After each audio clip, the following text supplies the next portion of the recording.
Arriba el moment de la secció T'explicaré un cuento. Sí. I avui el cuento de què va, Marc? Avui és de por. Avui es diu La família Ayuso. Oh. Hi havia una vegada una família que era ben diferent a les altres. Fins i tot feia una mica de por. Era la família Ayuso.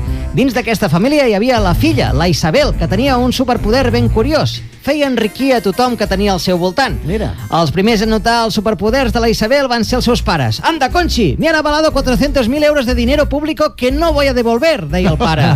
«No te lo creerás, Paco. A mí me han adjudicado 25 contratos públicos por valor de 1 milió d'euros», deia la mare. Que la Isabel fos presidenta de la Comunitat de Madrid no hi tenia res a veure. No. Eren superpoders. No, era casualitat, El sí. següent en patir els superpoders de la Isabel va ser el seu germà. El pobre xicot es va guanyar la vida com va poder especulant amb mascaretes durant la pandèmia, mentre els avis es morien abandonats a les residències. 234.000 euros va treure de comissions de diners públics de la Comunitat de Madrid.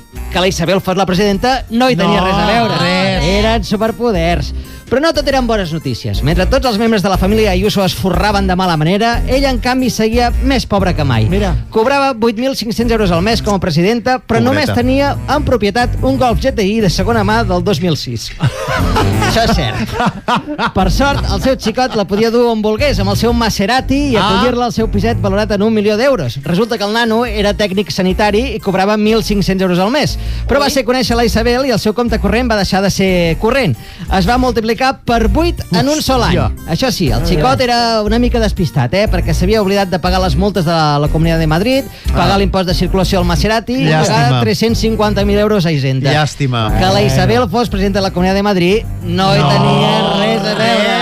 Eren superpoders. En resum, feia un temps la Isabel havia fet famosa la frase «me gusta la fruta» i potser a la Isabel li agradava molt la fruta, però el que és segur que li agrada molt a la Isabel son els chorizos. Sí.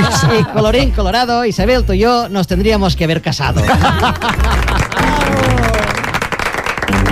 I no passa res. No passa res. No passa res. Superpoders.